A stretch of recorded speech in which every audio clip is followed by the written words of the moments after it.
Hello नमस्कार दोस्तों, कैसे हैं आप लोग। शिक्षा सरोकार के यूट्यूब चैनल में आप सभी का स्वागत है। साथियों, आज की इस वीडियो में हम लोग देखेंगे उत्तराखंड के प्रमुख लेख और यहाँ से आपके आगामी उत्तराखंड की कोई भी एक दिवसीय परीक्षा हो तो उसमें 1 नंबर का प्रश्न ज़रूर देखने को मिल ही जाता है। तो इसलिए आप लोग वीडियो पूरी ज़रूर देखिएगा, बिल्कुल भी स्किप मत कीजिएगा, क्योंकि यहाँ से 1 नंबर का प्रश्न ज़रूर पूछ ही लिया जाता है ना। तो चलिए फिर वीडियो को स्टार्ट करते हैं।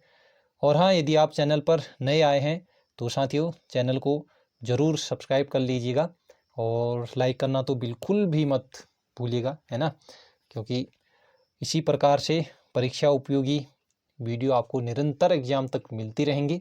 ठीक है, तो चलिए फिर स्टार्ट करते हैं। तो दोस्तों देखो, उत्तराखंड की प्रमुख लेख में शिलालेख, मंदिर लेख, त्रिशूल लेख, ताम्रपत्र लेख, मुद्रा लेख, गुहा भित्ति लेख। गुहा भित्ति लेख, ये गुहा मतलब होता है गुफा, है ना, गुफा। तो गुफा के दीवारों में जो लेख लिखे जाते हैं उन्हें हम कहते हैं गुहा भित्ति लेख। ठीक, और मूर्ति पीठिका लेख, साथ ही ईंट लेख, तो ये आदि मिलते हैं, है ना।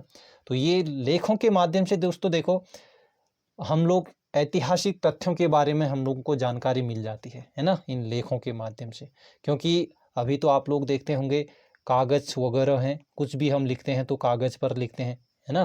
तो प्राचीन समय में ये कागज का आविष्कार नहीं हुआ था, है कि नहीं। तो कागज का आविष्कार प्राचीन समय में कागज का कोई आविष्कार नहीं था।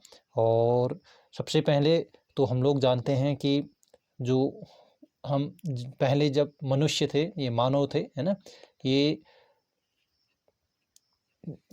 संकेतों के माध्यम से बात किया करते थे आपस में, है ना। इस उसके लिए इनके पास ना ही कोई लिपि थी और ना ही कुछ लिखने के लिए, है ना, कुछ भी ऐसा कुछ था।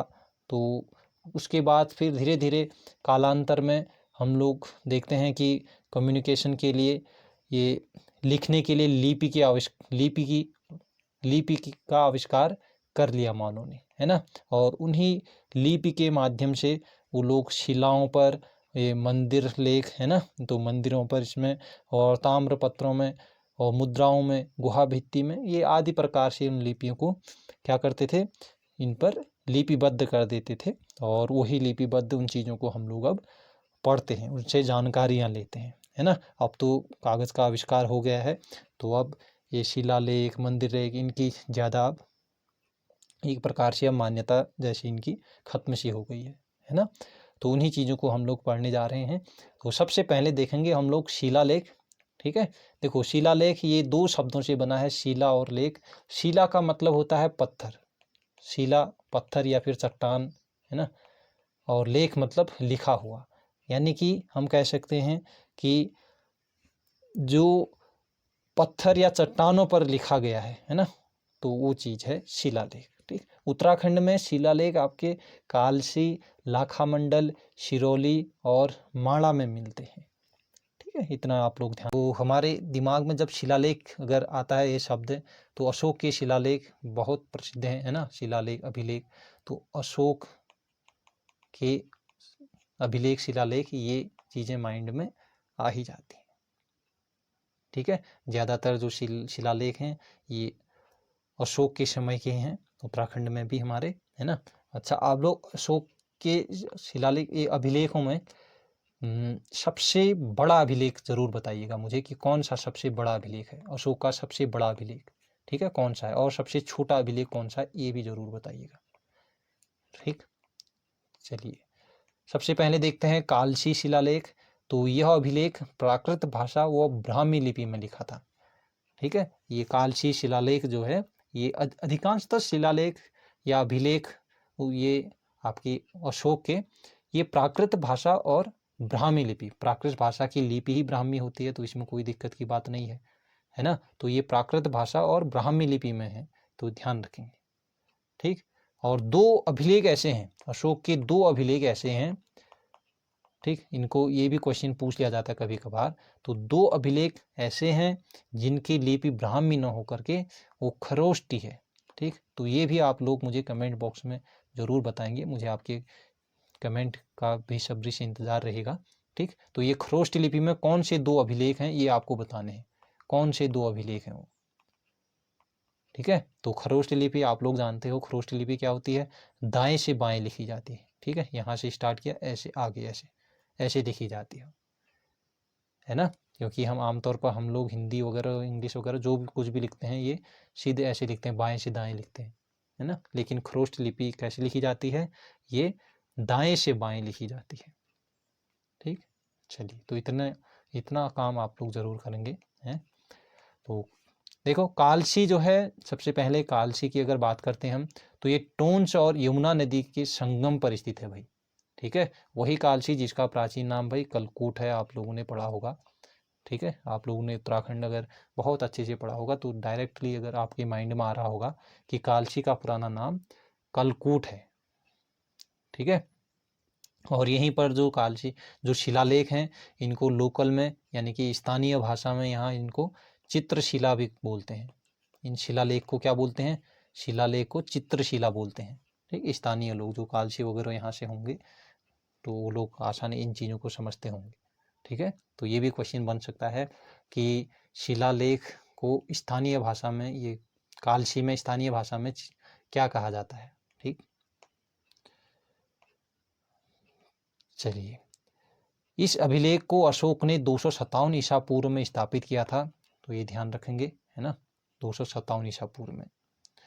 इस अभिलेख में अशोक द्वारा यह घोषणा की गई है कि उसने अपने राज्य में हर स्थान पर मनुष्यों व पशुओं की चिकित्सा की व्यवस्था कर दी है, और साथ ही इसमें लोगों से हिंसा त्यागने तथा अहिंसा को अपनाने की बात भी की गई है। ठीक, तो बहुत महत्वपूर्ण अभिलेख है भाई कालसी। ठीक, अशोक के कालसी अभिलेख में यहाँ के लोगों को पुलिंद, ध्यान रखें ये बहुत इंपॉर्टेंट है, क्वेश्चन ऐसे ही बनते हैं। ठीक, छोटे छोटे होते हैं लेकिन बहुत इंपॉर्टेंट होते हैं।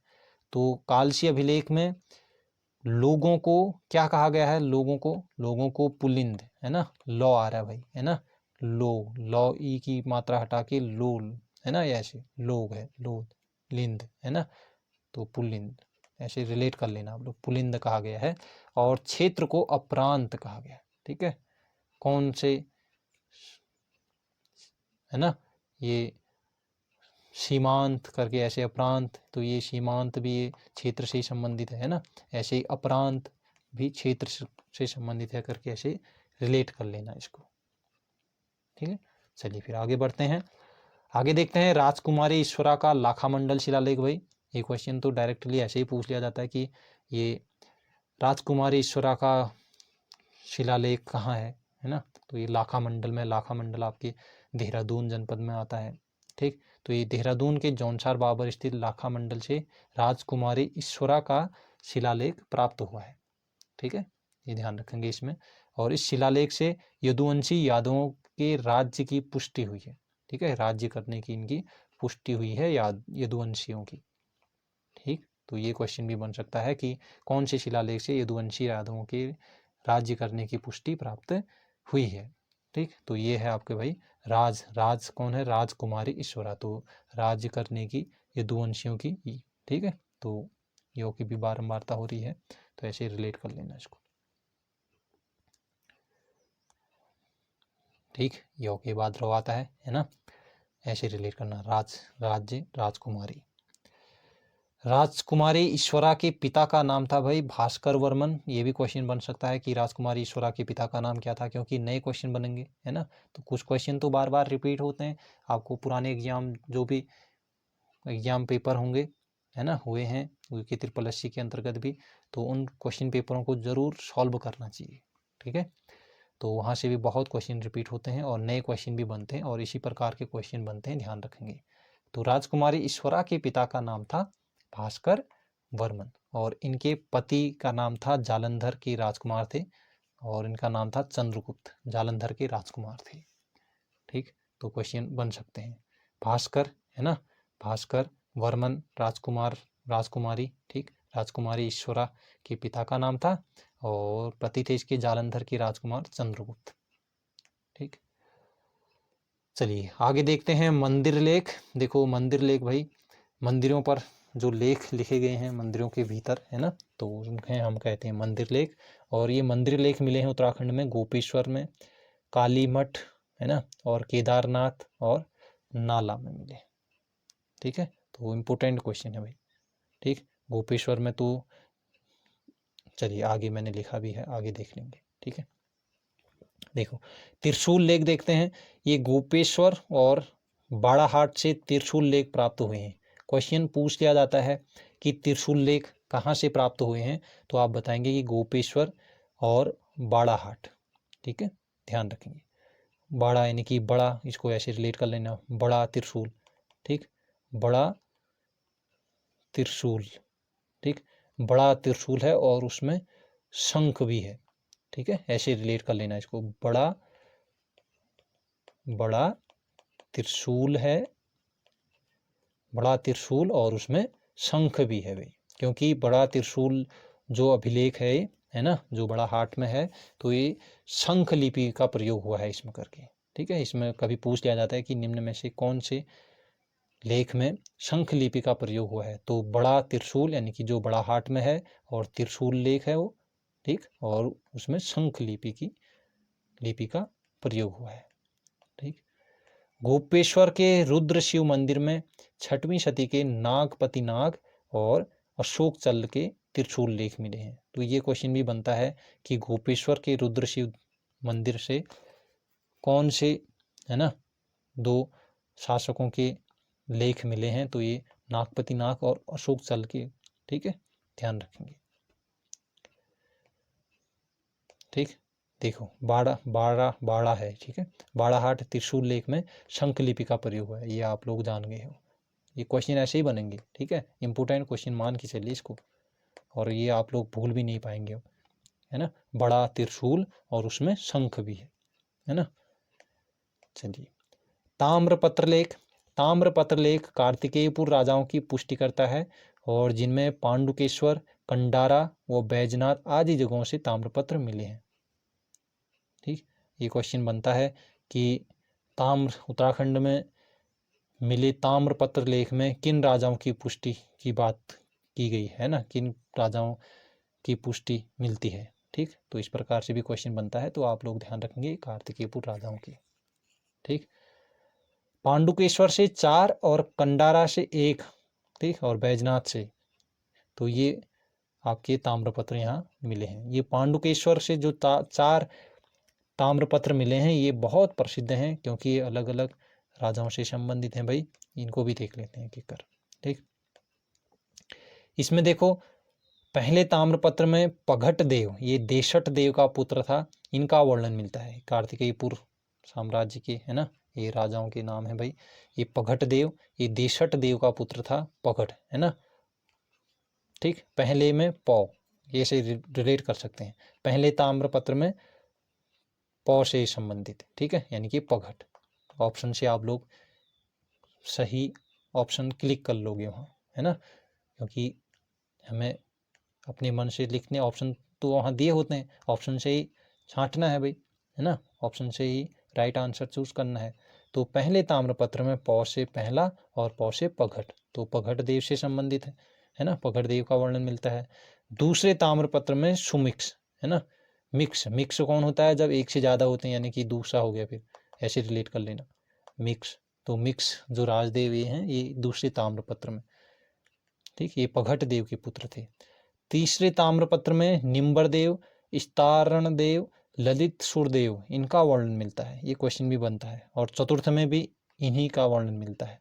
ठीक है, पुनः इन्हीं का वर्णन मिलता है। तो ये 2 तो आपको कोई दिक्कत नहीं होगी। लास्ट में तीसरे से 3 है ना, तीसरे से 3 राजाओं का वर्णन मिलता है इसमें, निम्बरदेव, स्तारण देव, ललित सुरदेव। ठीक है, और चतुर्थ में भी इनका ही मिलता है। रिलेट कर लेना इसे, है ना। सुमिक्स मिक्स हो गए भाई, सेकेंड मिक्स में एक से ज़्यादा, यानी कि दूसरा हो गया। ठीक है, और पहला हो गया पौ से पहला, पौ से पघट। ठीक, ऐसे रिलेट कर लेना है। ठीक, गुहा भित्ति लेख। ठीक है, गुहा भित्ति लेख मतलब, गुहा मतलब होता है क्या, गुफा, है ना, गुफा की दीवारों में जो उत्कीर्ण किया जाता है, जो लिखा हुआ होता है। ठीक, चलिए आगे देखते हैं मुद्रा लेख। ये मुनि की रेती मुद्रा से, है ना, मुनि ठीक, मुनि की रेती और शुमारी से कुषाण कालीन मुद्राएं प्राप्त हुई। मुनि की रेती और शुमारी, ठीक है, मुनि की रेती और शुमारी से कुषाण कालीन मुद्राएं प्राप्त हुई हैं मुद्रालेख से, मुद्रालेख के अंतर्गत। ये तीसरी सदी के मुद्रालेख मूर्धध्वज से प्राप्त हुए। ये क्वेश्चन बना है कि तीसरी सदी के मुद्रालेख कहाँ से प्राप्त हुए हैं, तो मूर्धध्वज याद रखेंगे, ठीक है। तीसरी सदी के मुद्रालेख मूर्धध्वज से प्राप्त हुए। अल्मोड़ा सिक्के कुलिंद शासकों से संबंधित है, जिनमें शिवदत्त, शिवपाल, हरिदत्त, गोमित्र इनके नाम लिखित हैं। यह क्वेश्चन ऐसे बन जाता है कि निम्न में से कौन, और अल्मोड़ा सिक्के है ना, अल्मोड़ा सिक्कों में सिक्के से संबंधित है करके, ठीक है, कैसे भी क्वेश्चन बन सकता है मतलब। तो इनमें से कुछ एक और विभिन्न दे देगा, इनमें से कौन नहीं है पूछ लेगा, ठीक है। अल्मोड़ा सिक्के में कुलिंद शासकों से संबंधित नहीं है, ठीक, कौन अल्मोड़ा सिक्के से संबंधित नहीं है, इस प्रकार से। तो इसको ध्यान रख लेना, शिवदत्त, शिवपाल, हरिदत्त और गोमित्र, ठीक है। फिर चलिए आगे देखते हैं, ईंटों पर उत्कीर्ण लेख। तो ये क्वेश्चन बना है कि ईंटों पर उत्कीर्ण लेख कहाँ से मिले हैं, तो ये नैनीताल तथा बाड़वाला, बाड़वाला, अब वाला वाले शब्द आते हैं जो भी, तो वाला वाला जो भी शब्द होते हैं ये तो देहरादून में आते हैं, स्पेस ये जगह जो है देहरादून में है ना, तो ये देहरादून में है भाई बाड़वाला, और ये नैनीताल, ईंटों पर उत्कीर्ण लेख मिले हैं, ठीक है। चलिए फिर दोस्तों आज की वीडियो में इतना ही।